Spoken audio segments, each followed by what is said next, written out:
We all remember Abraham Lincoln as the leader who saved our Union, founder of the Republican Party. I know my country has not perfected itself. At times, we've struggled to keep the promise of liberty and equality for all of our people. We made our share of mistakes, and there are times when our actions around the world have not lived up to our best intentions. Today we are engaged in a deadly global struggle for those who would intimidate, torture, and murder people for exercising the most basic freedoms. If we are to win this struggle and spread those freedoms, we must keep our own moral compass pointed in a true direction. In too many communities, too many young men of color are left behind and seen only as objects of fear. Through initiatives like My Brother's Keeper, I'm personally committed to changing both perception and reality. America's promises do not come with a price tag. We meet our commitments, we bear our burdens. That's one of the reasons why almost every country on Earth sees America as stronger and more respected today than they did 8 years ago when I took office.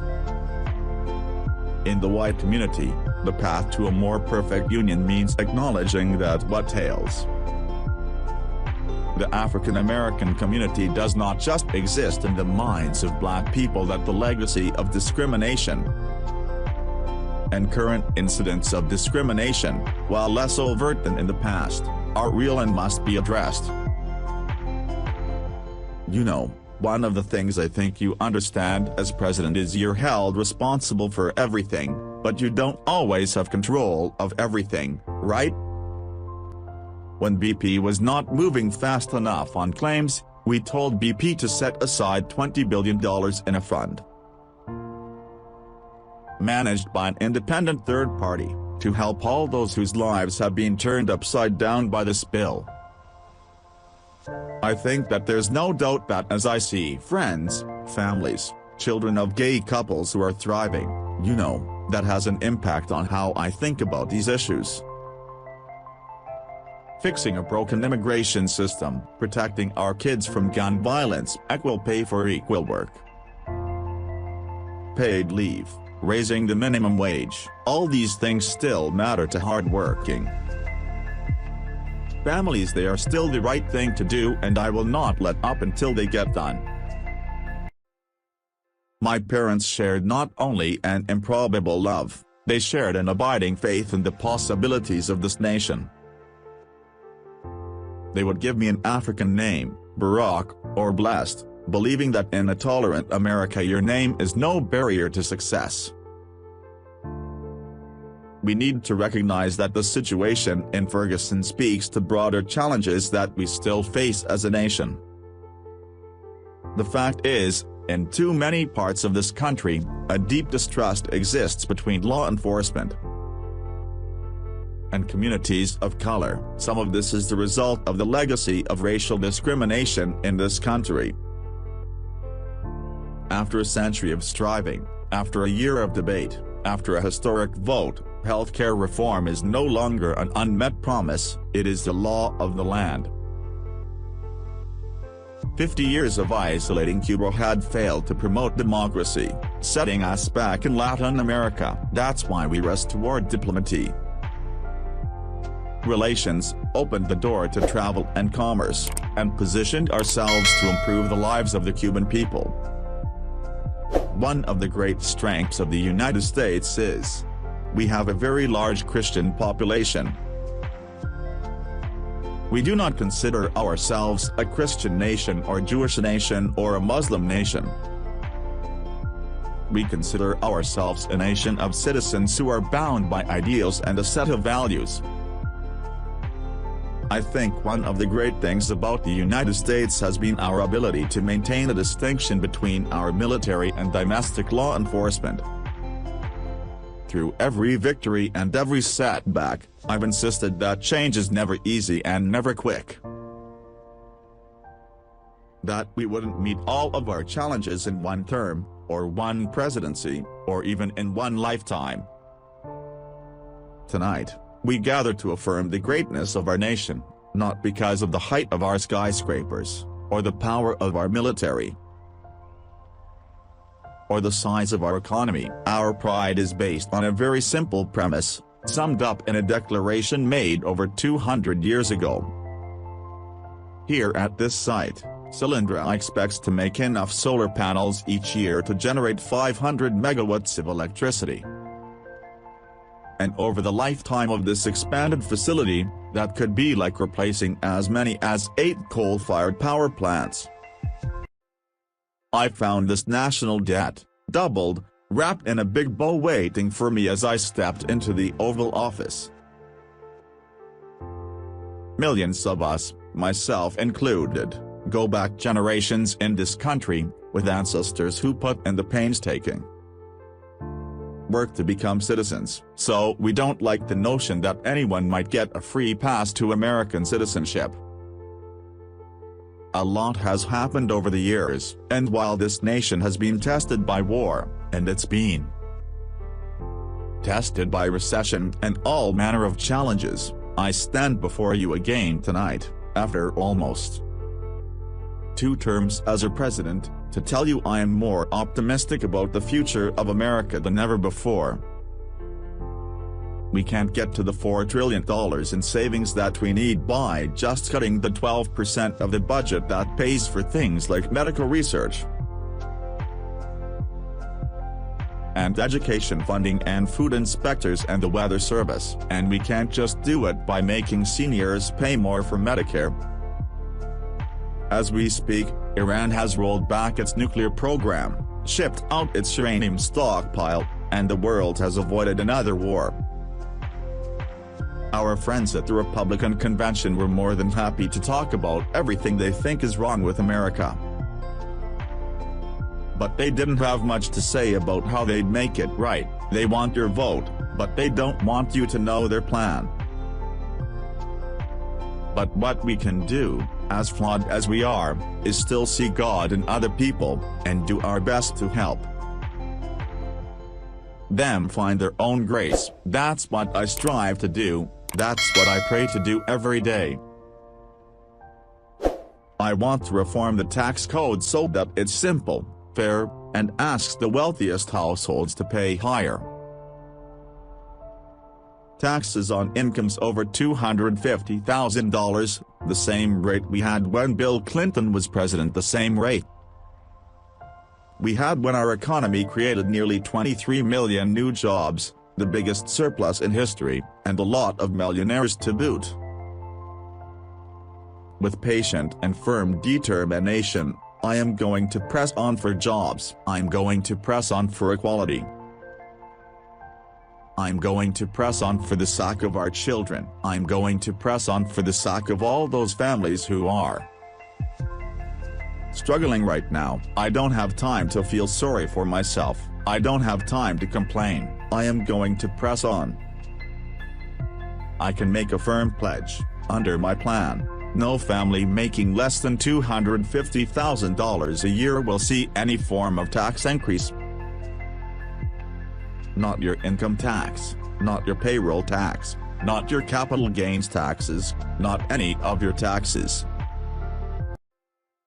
But if what the reports are true, what they're saying is that as a consequence of us getting 30 million additional people healthcare, at the margins that's going to increase our costs. We knew that.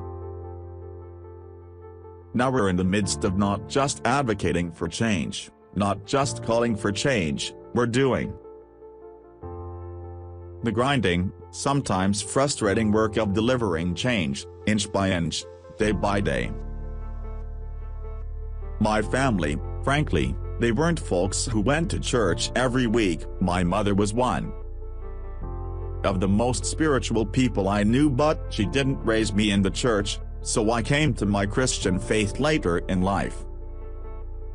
And it was because the precepts of Jesus Christ spoke to me in terms of the kind of life that I would want to lead. America is the student who defies the odds to become the first in a family to go to college, the citizen who defies the cynics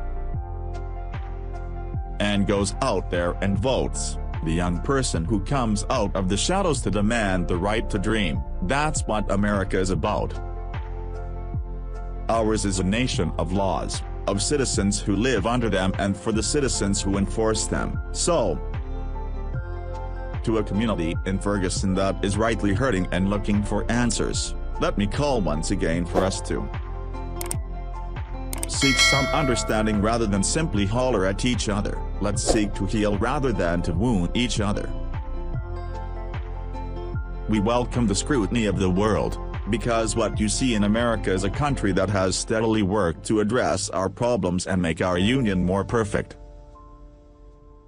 Let me even say, before I even get inaugurated, during the transition we are going to be having meetings all across the country with community organizations so that you have input into the agenda for the next presidency of the United States of America.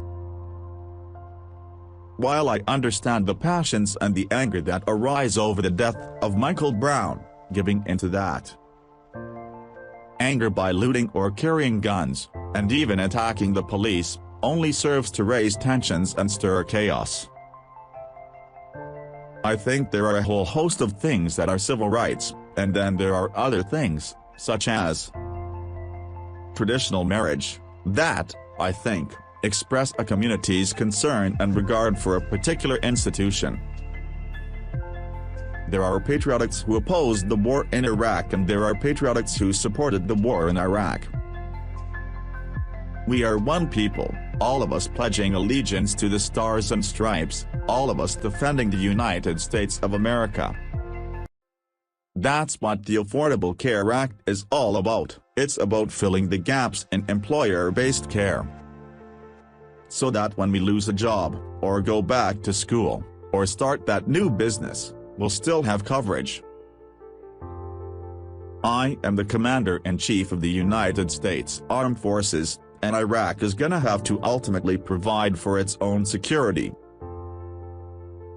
That is America. Those bonds of affection, that common creed, we don't fear. The future, we shape it, we embrace it, as one people, stronger together than we are on our own. Now, anybody who thinks that we can move this economy forward with just a few folks at the top doing well, hoping that it's going to trickle down to working people who are running faster and faster just to keep up, they'll never see it. We need somebody who's got the heart, the empathy, to recognize what it's like to be a young teenage mom, the empathy to understand what it's like to be poor or African American or gay or disabled or old, and that's the criterion by which I'll be selecting my judges. The fact that we are here today to debate raising America's debt limit is a sign of leadership failure. America has a debt problem and a failure of leadership. Americans deserve better. I, therefore, intend to oppose the effort to increase America's debt. This is the moment when we must come together to save this planet. Let us resolve that we will not leave our children a world where the oceans rise and famine spreads and terrible storms devastate our lands. We can't drive our SUVs and eat as much as we want and keep our homes on 72 degrees at all times, and then just expect that other countries are going to say, okay. That's not leadership. That's not going to happen. As a nuclear power, as the only nuclear power to have used the nuclear weapon, the United States has a moral responsibility to act. The shift to a cleaner energy economy won't happen overnight, and it will require tough choices along the way, but the debate is settled. Climate change is a fact.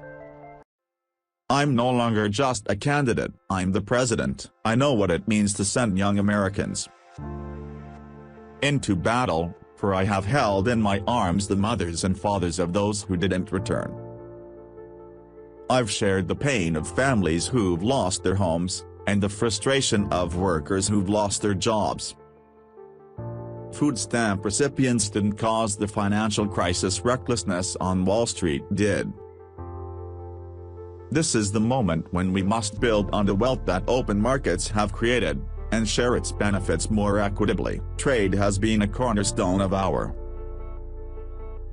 growth and global development, but we will not be able to sustain this growth if it favors the few, and not the many. We all knew this. We all knew that it would take more time than any of us want to dig ourselves out of this hole created by this economic crisis. And so our goal on healthcare is, if we can get, instead of healthcare costs going up 6% a year, it's going up at the level of inflation, maybe just slightly above inflation. We've made huge progress. And by the way, that is the single most important thing we could do in terms of reducing our deficit. That's why we did it. Americans still believe in an America where anything's possible, they just don't think their leaders do. If you're looking for the safe choice, you shouldn't be supporting a black guy named Barack Obama to be the next leader of the free world. We need to keep making our streets safer and our criminal justice system fairer, our homeland more secure, our world more peaceful and sustainable for the next generation. America and Islam are not exclusive and need not be in competition. Instead, they overlap and share common principles of justice and progress, tolerance and the dignity of all human beings. Our brand of democracy is hard, but I can promise that a year from now, when I no longer hold this office, I'll be right there with you as a citizen. Inspired by those voices of fairness and vision, of grit and good humor and kindness that have helped America travel so far.